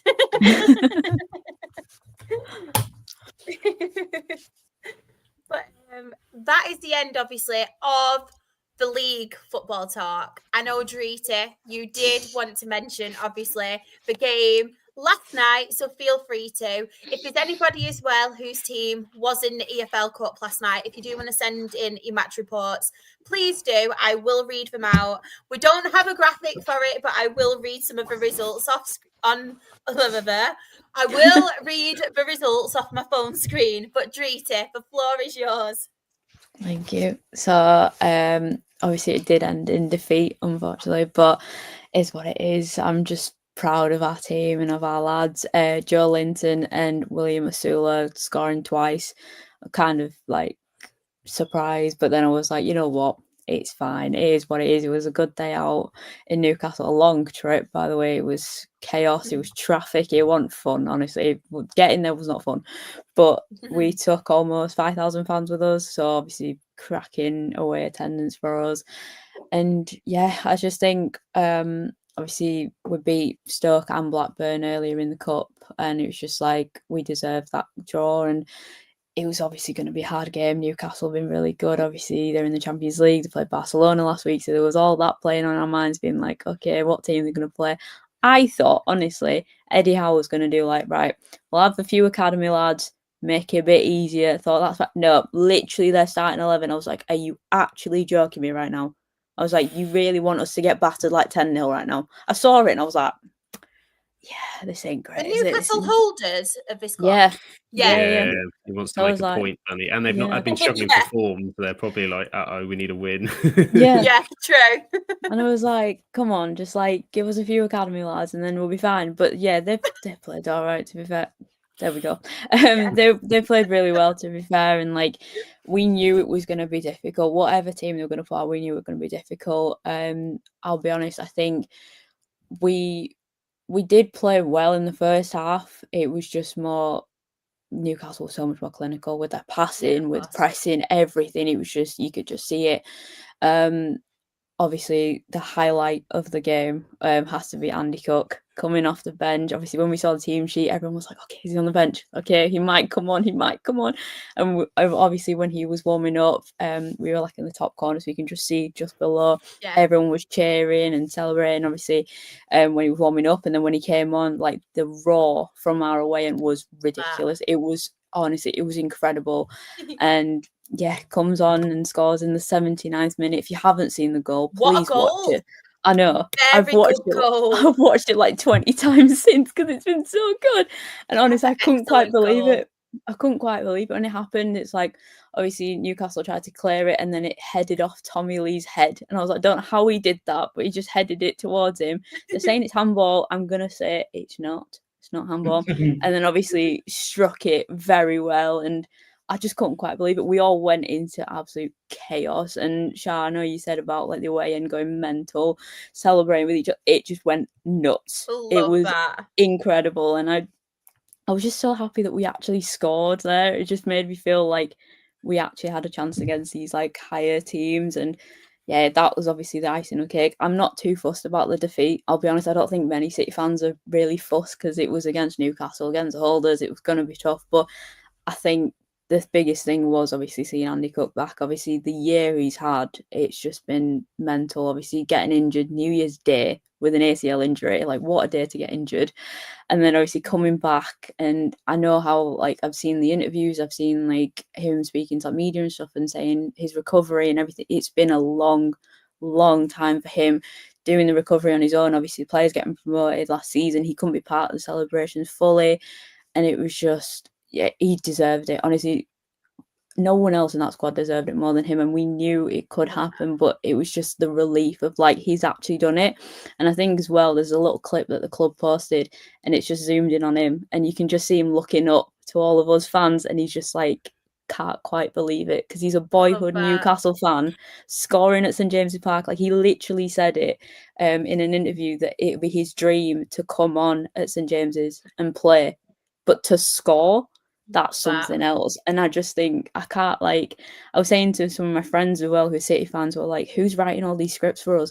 Promotion from the 96th minute last season, Bobby Poynton scoring a brace against Huddersfield, now Andy Cook scoring a goal against Newcastle at St James's. Like, who is writing all these scripts for us? It's actually mental. And I just think it's because you're so positive.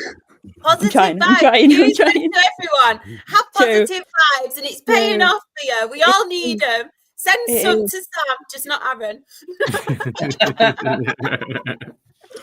Yeah, it's true. Like, it's just this season has just been very good. Like I said it earlier as well, like the togetherness between the fans and play. To be fair as well, fair play to obviously Newcastle's fans. They were really good. They kept talking, a lot of them when we were leaving about Andy Cook. They didn't actually realise that he's a Geordie. So they were like, oh, I'm so glad he scored because he's a Geordie and this, that and the other. And I was like, oh, that's lovely. And we were like, obviously saying when me and my dad were going home, we were just like, Newcastle just seemed like the club and everything, the environment, even their players, they were all class. They came over to where we were sat in that corner and clapped them all. And I'm thinking, this is mental. I was like, I feel like I'm dreaming right now. They all just came together and then just started clapping and obviously did the shirt swaps. Andy Cook got Kieran Trippier's shirt. There is a clip of Kieran Trippier wearing Andy Cook's shirt. It's the funniest thing I've ever seen. I was like, what is happening?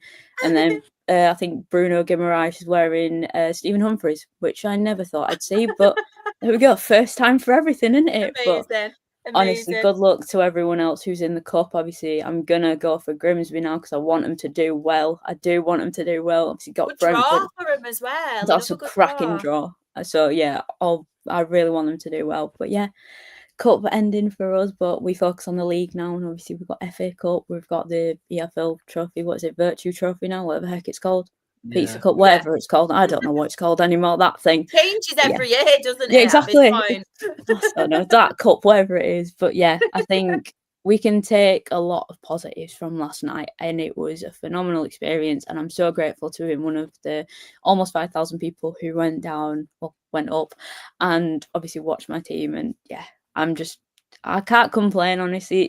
It feels so good being a Bradford City fan, and like the defeats are going to happen, like I mentioned earlier, but like the moments like this, it's just, I don't think I'll ever go to Newcastle away again to watch Bradford City. I don't think that'll ever happen. So to be part of that crowd, being that experience was something I'll never ever forget, and it was just, incredible. Honestly, that would be cool. Grimsby Europa League, that would be good. Imagine Artel. That'd be mental. What a guy! I'd love that. That'd be something else, wouldn't it? Jeez. Yeah. It's almost ironic, given how the podcast started, to finish the podcast on a bit of an unrelated note, but related to this episode. The final score from tonight's Genk match. Genk have beat Rangers at Ibrox 1-0. So the Genk have done it. I want to see Genk Grimsby. Yeah, let's get Genk make Grimsby. It happen. We could all go to Grimsby. I mean, at this point, we're probably all not going to get to Genk, are we? Like, that might cost a little bit too much, but podcast trip to Grimsby versus Genk. But that'd be a hell of a vlog for the YouTube channel. That imagine if we imagine. I actually think I need to get a Genk shirt. Yeah, the Genk boys are coming and everybody's jumping. Marseille away next season. Oh, I know. That'd be good. Is it Russell Martin still? Is it Russell Martin still? I don't think it's going to be still much longer. No. He's been teetering for weeks, I think. It has. One thing, I cannot remember what I was going to do.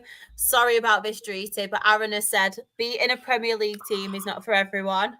That's fine. We've already beaten Chelsea a few years ago. It's fine. We've already beaten the Premier League. I don't care. We beat Chelsea a couple of years ago. Yeah, and Chelsea are a bigger team than Manchester United as well. So. Hey,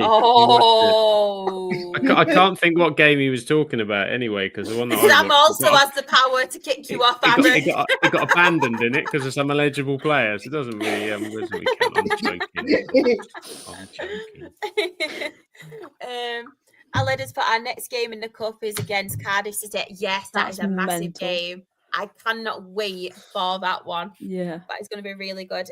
One thing I did want to mention, has anybody got any standout results in the cup? So I'll go through them. So Barnsley 0, Brighton 6. That was ridiculous. That was pretty good. Ridiculous. Some great goals as well. Yeah.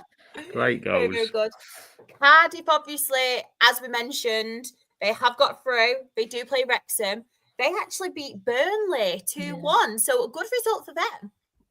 Burnley always get beat in that round by lower competition, like lower teams. It happens every season. So my best friend supports Burnley, and I end up going to Turf Moor a couple of times a season, usually in the cup games. And every year I've been to see them in the EFL Cup. They've been beat by lower opposition. We have got as well a Fulham only beating Cambridge 1-0. Decent, to be fair, from a Cambridge point of view. Lincoln 1, Chelsea 2. They put up a good fight there as well, actually. Yeah. They took the lead, didn't they? Yeah. Yeah, did. We have as well Wigan 0, Wycombe Wanderers 2. I mean, both in the same league, so you never know what's going to happen there. Wolves 2, Everton 0. Wolves have finally won a game. Might be in the cup. They finally won. God, they needed that. Wow. They need something in the Premier League, I'll tell you that for sure. But do. You know, if we've got next, they've got Spurs, haven't they? That would be the most Spursy thing that could happen, wouldn't it? It would be. Although I think they're a little less Spursy now under Frank. They are. Wolves are looking Frank. a bit shoddy. Love Thomas Frank. And Richarlison is hitting great form as well. Yeah. We have Wrexham 2, Reading 0. And then we have Liverpool 2, Southampton 1. Anybody who does the Fantasy Premier League and has put Ekatike in, he is now suspended for the next game, isn't he? Because he did get a second booking. First booking, I think it was for kicking or throwing the ball away. And the second booking was obviously for celebrating. So if anybody does have him in the FPL, what a time. You know what made me laugh the most about that though is he's done wrong when the most unserious player in the Liverpool side, which in my opinion is Jeremy Frimpong, especially if you see his social media stories, he's just how football should be played is him. He was the one to bollock Ekatike, which I found very, very funny. Yeah. From a Southampton point of view, Sam, obviously you live closest to Southampton. You've got friends who are Southampton fans.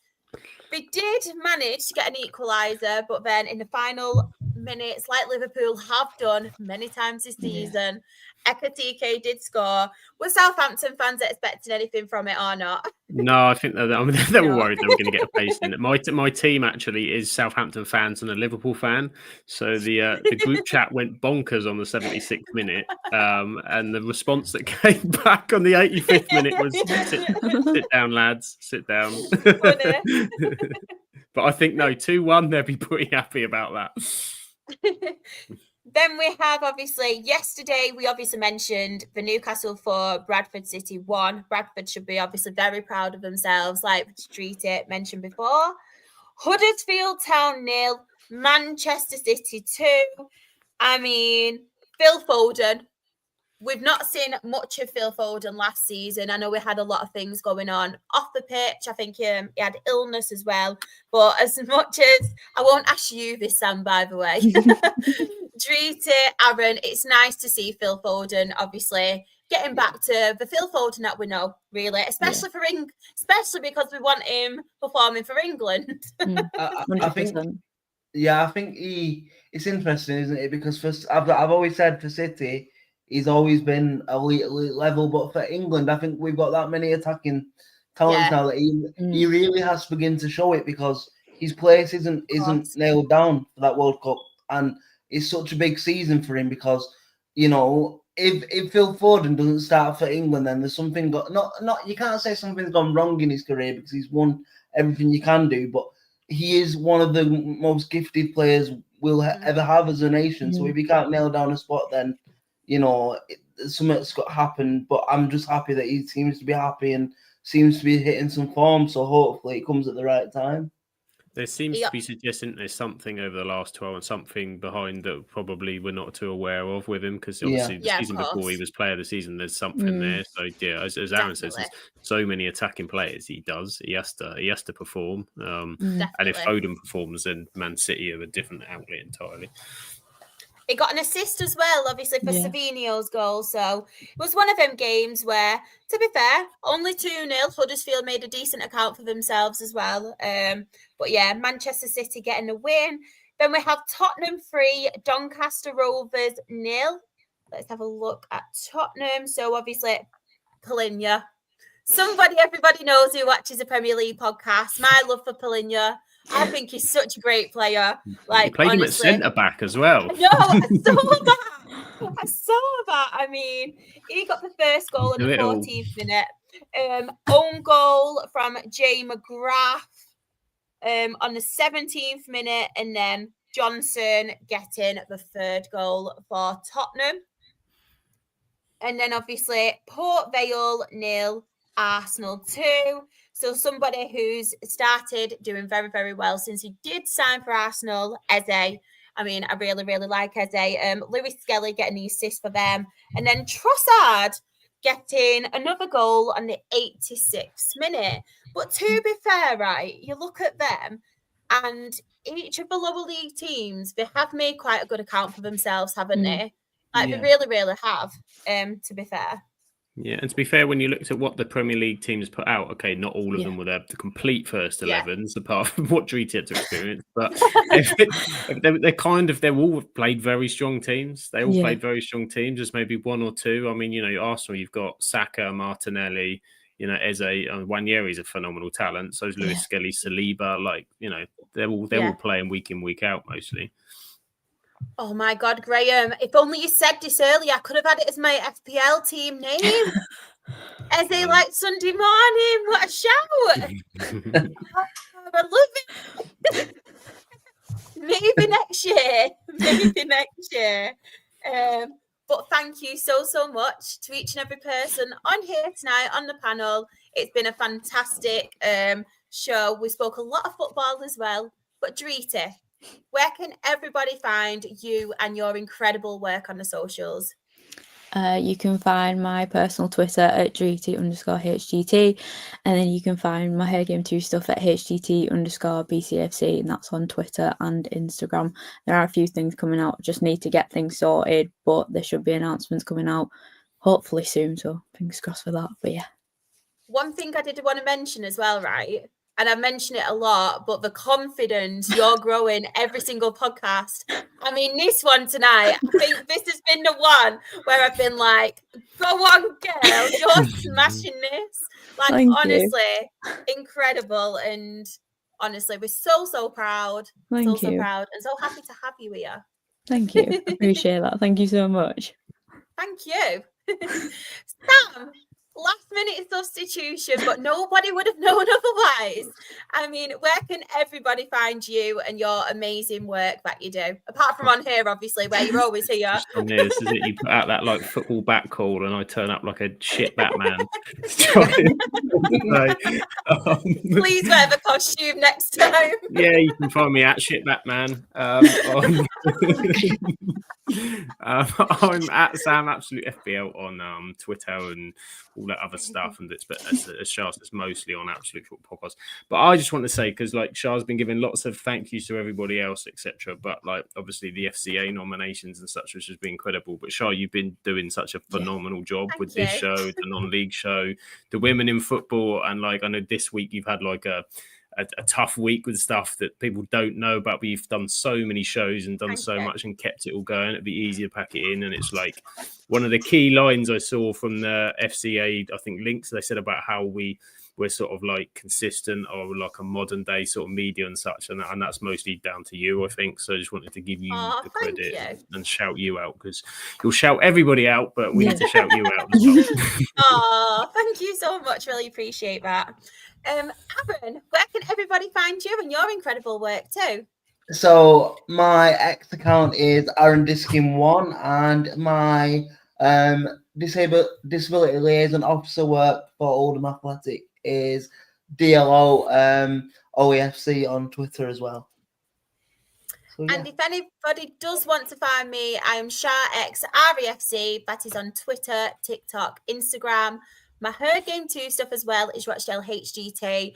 And if you haven't already seen it on the socials, we have an incredible new recruit joining our absolutely lower league team.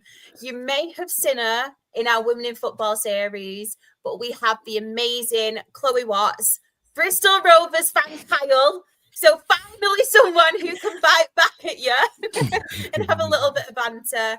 But she is part of, obviously, for her game too, Bristol Rovers team. And she's also, is it the coordinator? Honestly, she's got community relations coordinator. Thank you. Honestly, there's too many words for that. She does a lot. She does so much. And if you want to know more about Chloe, go and check out a Women in Football episode. It was number 2. Myself and Dreesy did it. We're not going to give away any spoilers, but go and check it out. And of course, the main ones. We are the Absolute Football Podcast, and we did win Best New Content Creator at the FCA's last year. And I just want to thank each and every person that has nominated us this year.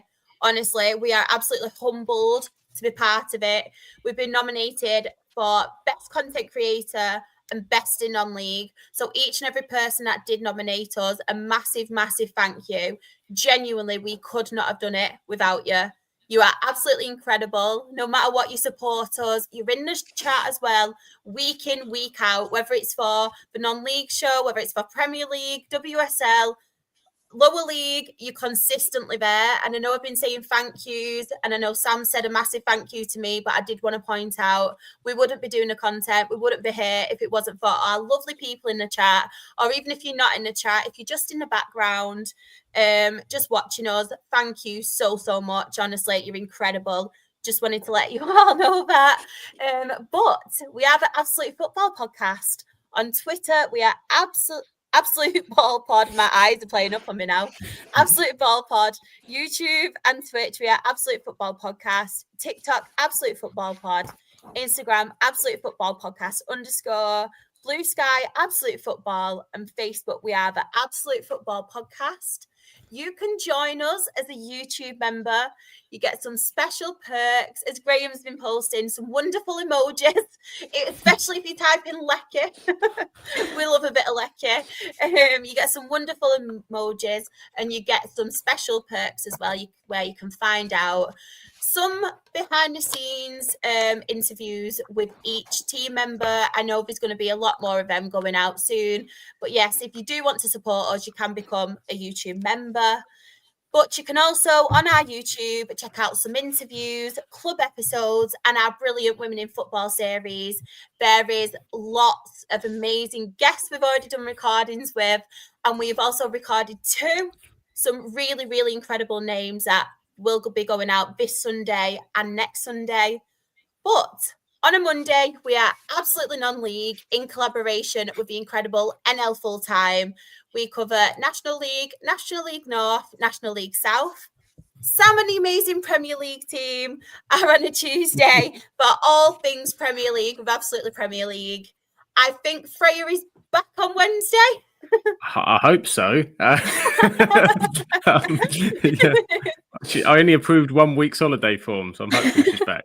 I don't know. Freya will be back next Wednesday. Freya is back with Absolutely Women's Football with Team Chaos. They cover WSL, WSL2. I just wanted to point out as well, and from our lower league show and the Premier League show, did an incredible job hosting yesterday. Obviously standing in for Freya, who's been on holiday.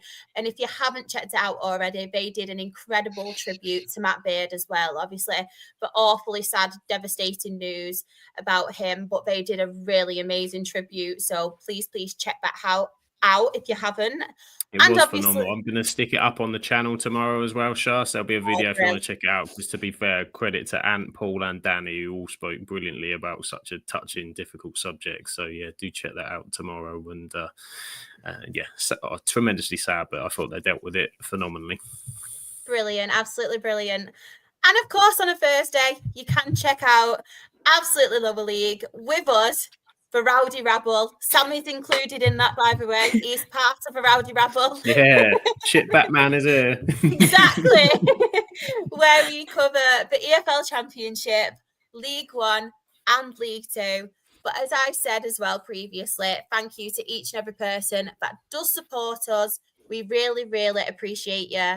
Hope you all have a lovely, lovely weekend and all your teams win. Take care. And ta-ta for now. Bye.